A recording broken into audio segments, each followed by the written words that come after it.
Mommy, how do you say this name? Femi who? Baja Biamila. Biamila. Biamila.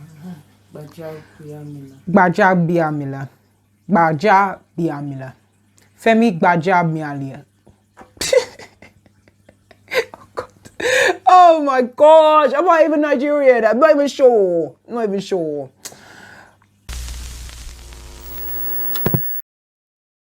Hello, my name is Korede and welcome to Vimoye, a people-led movement to build Africa. So here's another episode of Triggered, where we are reacting to information that's happening on the continent in real time. So let's get straight into it. Hey, Lord. Oh my goodness. What would a shopkeeper even do? Like, what would you do when you see this? Do you, I would just hide underneath the till and just be like, y'all gotta do what you gotta do. Just don't take my life. Just don't. What? Right. So my understanding of this current video is that it's been posted or reposted in light of what's going on in South Africa right now. So the situation here is that these people have just looted this shop and somebody has posted it as if it has just happened during the lockdown situation. Although that's not happening right now, or this is an old video, it still points out the fact that this is something that could essentially happen if governments don't look after their people. Most people, or a lot of people, live paycheck to paycheck or live from hustle to hustle.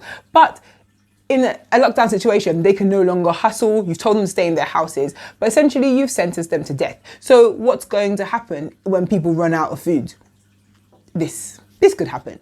I'm not saying it's the right thing. Of course it's not, but you don't want to push people to the limit, you know? Order in society is based on governments looking after their people, as well as people following the rules. But if you do not help people follow the rules, then you're going to have a breakdown in society. This is a wake-up call. This is an opportunity for us to learn from this situation and adapt, change accordingly. I've heard that in Italy, they're currently facing, or there are mumblings and rumblings of of those who are poor as well, feeling like they have been neglected. They haven't been looked after by the government, and similar things are happening. So not to this extent, not like people are just like completely ravaging the shops yet.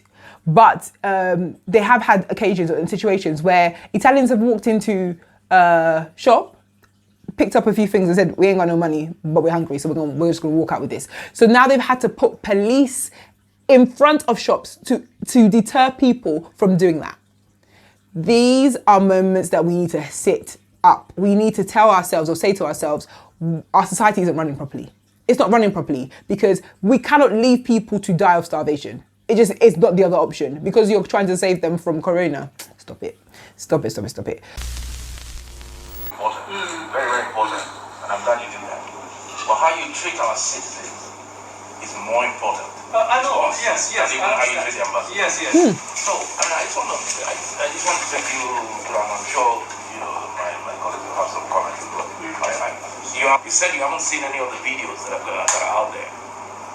I'm at liberty to show them to you. Everybody has them on their phone if you want, if that will convince you, because you've said you haven't had an official complaint. I will be almost undiplomatic the way I'm talking, but it's because I am actually upset about what's going on. Wow. So I mean, I'm not sure how you want to address this. Have you spoken to your Nigerian counterpart in China? Have you spoken to the Nigerian ambassador in China? No. You haven't? No.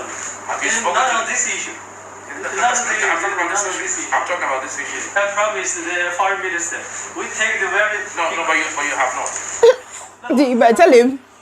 How are you telling me you've taken it seriously? You see, I need to see the video that everyone was complaining about, to be fair. But you know what? I don't gotta see it. I don't gotta see it to be able to say what I gotta say.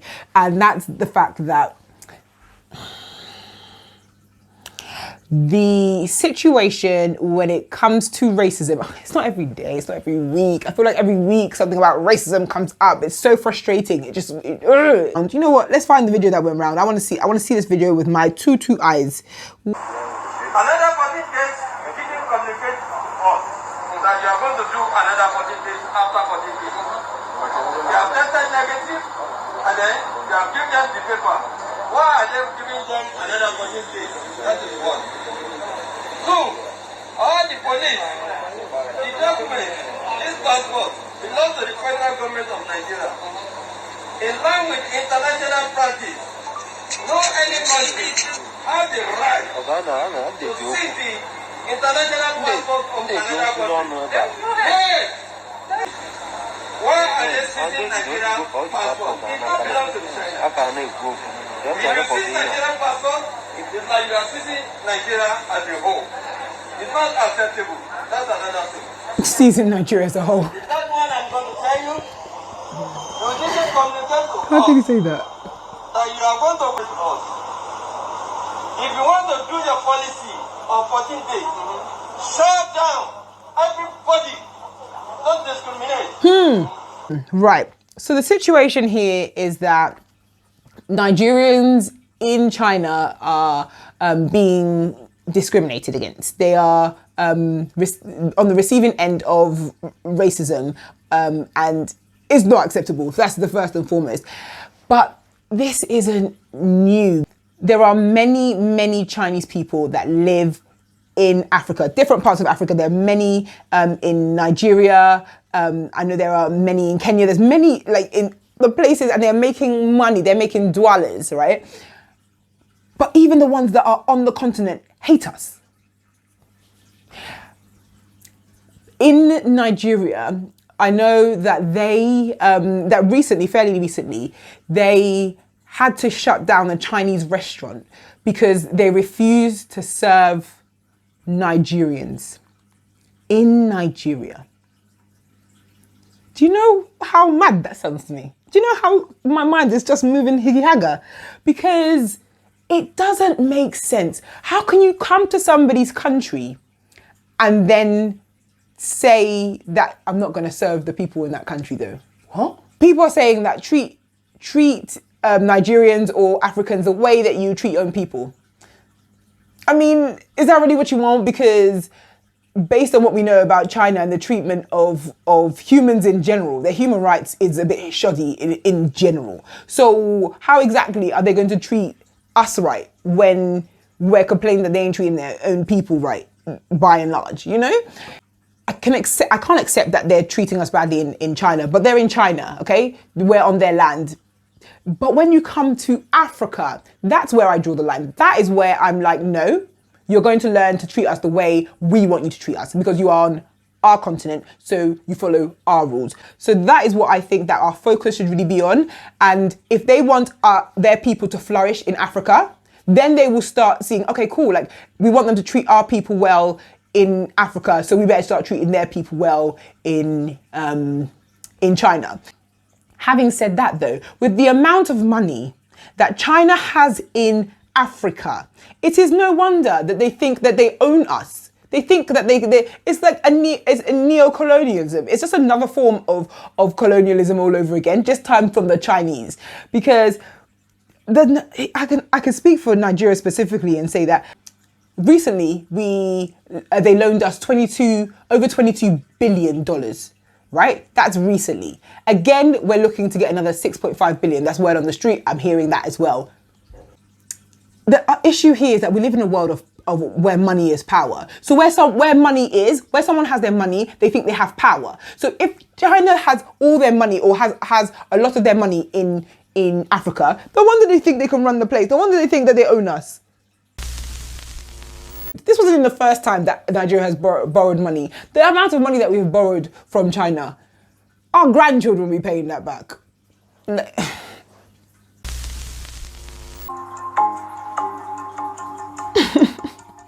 I've seen this video. Oh, good for him. You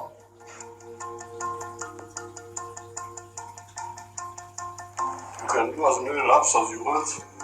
This is just an office Really? because I don't have time. I only do my exercise here, or even in my home. It's my- just an my office. room. I love that. That's bigger than most people's whole houses. Whole houses, but that's okay.